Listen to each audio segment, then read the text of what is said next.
আজকে আমরা ক্লাস 12-এ মানে উচ্চ মাধ্যমিকের আনসিন প্যাসেজ নিয়ে আলোচনা করব। অ্যাকচুয়ালি অনেকে আনসিন প্যাসেজটাকে খুব ডিফিকাল্ট এবং খুব কঠিন একটা পোর্শন ভাবে।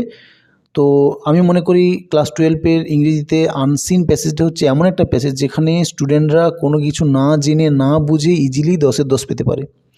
তো কি করে পাবো? এই যে এটার কিছু ট্রিক্স ফলো করতে হয় আমাদের। তো মাধ্যমিকে আমরা আনসিন করেছি এবং এইচএসে আনসিন। মাধ্যমিক এবং এইচএসে আনসিনের মধ্যে ডিফারেন্সটা এটাই, মাধ্যমিকে আনসিনটা হয়ে একটু টাফ লেভেলের থাকে, কিন্তু এইচএসে আনসিনটা খুব ইজি থাকে। মাধ্যমিকে যেমন আনসিনে তোমার কী করতে হয়, এমসিকিউ সলভ করতে হয় এবং ট্রু ফলস থাকে এবং তাকে সাপোর্টিং স্টেটমেন্ট দিতে হয় এবং 2 নম্বরে থাকে। কিন্তু এইচএসে ট্রু ফলস থাকে এবং 2 নম্বরে থাকে। এই যে ট্রু ফলস থাকে এখানে কোনো সাপোর্টিং স্টেটমেন্ট দেওয়ার প্রয়োজন হয় না। তো এখানে থাকে ট্রু ফলস 4টে এবং 2 নম্বরে 3টে, তাহলে টোটাল 10 নাম্বার, যেটা ইজিলি পাওয়া যায়। সব থেকে ইজি এই নাম্বারটা তোলা যায়। তো আনসিনে আমরা কি করি, তো অনেকে প্রথমে করে, মাঝে করে, তো ব্যাপারটা ওরকম নয়। তুমি এক্সামে তোমার সুবিধা মতো যখন তুমি করতে পারো, কিন্তু আমি বলবো আনসিনটা লাস্টে সলভ করার চেষ্টা করো। একটু টাইম নিয়ে ধীরে সুস্থে লাস্টে সলভ করার চেষ্টা করো। নেক্সট, আনসিনটা কী হয়, অনেকে প্রথমে প্যাসেজটা 2-3 বার পড়ে নেয়, তারপরে কোশ্চেনে যায়। কিন্তু আমি এক্ষেত্রে তোমাদের একটা সলিউশন দিতে পারি, একটা ট্রিক্স দিতে পারি। সেটা হচ্ছে যে আনসিনের প্যাসেজ আগে পড়ার কোনো প্রয়োজন নেই। তোমরা কি করবে, আনসিনে কোশ্চেনে চলে যাও, কোশ্চেনটা 2-3 বার পড়ে নাও, মানে বোঝো বা না বোঝো, দ্যাটস নট ম্যাটার। কোশ্চেনটা 2-3 বার পড়ে নাও। পড়ার পর তোমরা বলবে যে অনেক কঠিন আছে, মিনিং বুঝতে পারছি না, কোনো চাপ নেই। এরপরে তোমরা মেন প্যাসেজে যাও, মেন প্যাসেজটা একবার পড়ো। এই যে মেন প্যাসেজটা পড়ার পর দেখবে যে কোশ্চেনের সাথে প্যাসেজটা কিছু রিলেট খুঁজে পাবে তুমি, যে এই কোশ্চেনটা এখানে পড়েছিলাম, এটা এখানে মিল পাচ্ছ। Very good. ট্রু ফলসটা যখন করবে তখন দেখবে হুবহু লাইন যদি মিলে যায় তাহলে তো আরামসে ট্রু, আর যদি না মেলে ফলস করো না, একটু ভেবে চিন্তে করো। কেন? এইচএসে কিন্তু এক্সামিনার খুব একটু ট্রিকি হয়। কেমন না, ওরা কি করে, কিছু ওয়ার্ডের সিনোনিম অ্যান্টোনিম ইউজ করে, সমার্থক শব্দ বা বিপরীত শব্দ ইউজ করে। ঠিক আছে, তো সমার্থক শব্দ বিপরীত শব্দটা একটু ভেবে চিন্তে করবে। হুবহু মিলে গেলে তো ভেরি গুড, না মিললে একটু ভেবে চিনতে তোমরা করো, একটু কেয়ারফুলি থাকবে। ঠিক আছে, আচ্ছা, যেমন সাপোজ আমি একটা এক্সাম্পল দিলাম, যে বললো যে the man is very happy. এটা হচ্ছে তোমার প্যাসেজে দেওয়া আছে। এবার ট্রু ফলসে দেওয়া আছে the man is not sad. তাহলে দুটোর মধ্যে কি খুব ডিফারেন্স? না। ঠিক আছে, তো দুটোই একই। তো এখানে কি করেছে না, সিনোনিম ইউজ করেছে, সরি অ্যান্টোনিম ইউজ করেছে, বিপরীত শব্দ। তো এভাবে কি হয়, ট্রু ফলস ভালো করে খুঁজবে, আগে কোশ্চেনটা পড়বে, কোশ্চেন পড়ে ট্রু ফলস খুঁজবে, দেখবে তোমরা পেয়ে যাবে। ঠিক আছে, আর প্যারাগ্রাফটা মানে প্যাসেজটা ছোট থাকে, খুব বড় আনসিন প্যাসেজ থাকে না, ছোট আনসিন প্যাসেজ থাকে।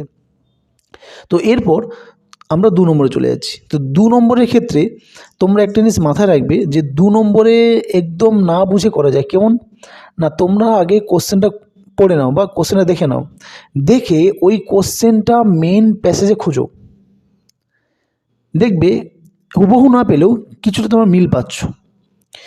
যারা বুঝতে পারবে ভেরি গুড, যারা না বুঝতে পারবে কোনো টেনশন নেই, তোমরা কোশ্চেনটা পড়ো, কোশ্চেনটা পড়ে ওই কোশ্চেনে যে ওয়ার্ডগুলো আছে, ঠিক আছে, বা সেন্টেন্সটা, ওটা তোমরা খোঁজো মেন প্যাসেজে। মেন প্যাসেজ যেখানে খুঁজে পেয়ে যাবে, তাহলে ওই পার্টটাই হচ্ছে এর অ্যান্সার।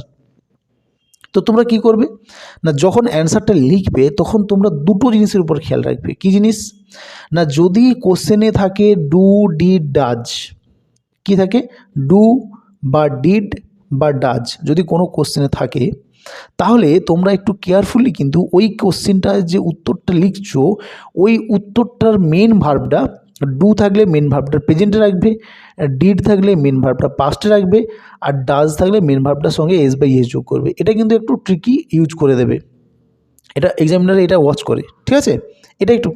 সেকেন্ড, তোমরা কি করবে, এবার কোশ্চেন হলো যে যদি তোমরা ডু ডিড ডাজ না বুঝতে পারো, দেখ কী করবো, তাহলে আমরা বুঝতে পারছি না। তো তাদের জন্য আমি একটা কথা বলবো, তোমরা একদম হুবহু যে লাইনটা খুঁজে পেয়েছো, মানে যে লাইনটা মিল আছে কোশ্চেনের সাথে প্যাসেজের, সেই প্যাসেজের লাইনটা হুবহু full stop to full stop তুলে দাও। যদি মনে হয় full stop to full stop ছোটো হয়ে যাচ্ছে, কারণ 2 নম্বরের জন্য তো একটু লিখতে হয়, তাহলে তোমরা নেক্সট লাইনটাও তুলে দাও। আমি কী বললাম বুঝতে পারলে? যদি ডু ডিড ডাজ বুঝতে না পারো, তাহলে তোমরা কোশ্চেনে যে লাইনটা থাকবে ওই লাইনটা যখন মানে আনসিন প্যাসেজে মিল খাচ্ছে, তো ওই লাইনটা হুবহু তোমরা দাগ নম্বর দিয়ে তুলে দাও। যদি পারো একটা এক্সট্রা লাইন তুলে দাও, সেটা কোনো ফ্যাক্ট নয়, বাট তুলে দাও। আর যারা ডু ডিড ডাজের ব্যবহারটা জানো, তারা অবভিয়াসলি ডু ডিড ডাজের ব্যবহারটা করে আসবে। আচ্ছা, এটা নম্বর 1। নম্বর 2 যে ভুলটা করে সবাই কি না, আনসিনের ক্ষেত্রে তোমরা পার্সনটাকে চেঞ্জ করো না। কীরকম না, সবসময় তোমরা ফার্স্ট পার্সন সেকেন্ড পার্সনটা রেখে দাও। আমি বলবো first person second person use করো না আনসিনের ক্ষেত্রে। যখন আনসিনের অ্যান্সার লিখছো, তখন ফার্স্ট পার্সন এবং সেকেন্ড পার্সনে লেখা অ্যাভয়েড করে যাও, ঠিক আছে? এই দুটো দিককে ভালো করে খেয়াল রাখবে। Do did does and first person second person, do did does wise তোমরা ভার্বটাকে চেঞ্জ করবে, আর ফার্স্ট পার্সন সেকেন্ড পার্সনটা অ্যাভয়েড করে যাবে। ফার্স্ট পার্সন সেকেন্ড পার্সনে উত্তর লিখবে না, ঠিক আছে? আর বাকি যা আছে হুবহু তোমরা, যদি একদম কিছু না পারো, মিনিং বোঝার কোনো প্রয়োজন নেই। অনেকে বলে মিনিং খুব কঠিন থাকে, বুঝতে পারছি না, কোনো প্রয়োজন নেই। 2 নম্বর লেখার জন্য মিনিং বোঝার কোনো প্রয়োজন নেই। কোশ্চেনে যাবে অ্যান্ড কোশ্চেন পড়বে, সেম সেন্টেন্স ওখানে খুঁজবে, মেন প্যাসেজে হুবহু তুলে দেবে। ওকে? আর 1 নম্বরটা একটু ট্রিকি দেওয়া থাকে, ট্রু ফলসটা একটু ধীরে সুস্থে বুঝে করবে, ঠিক আছে?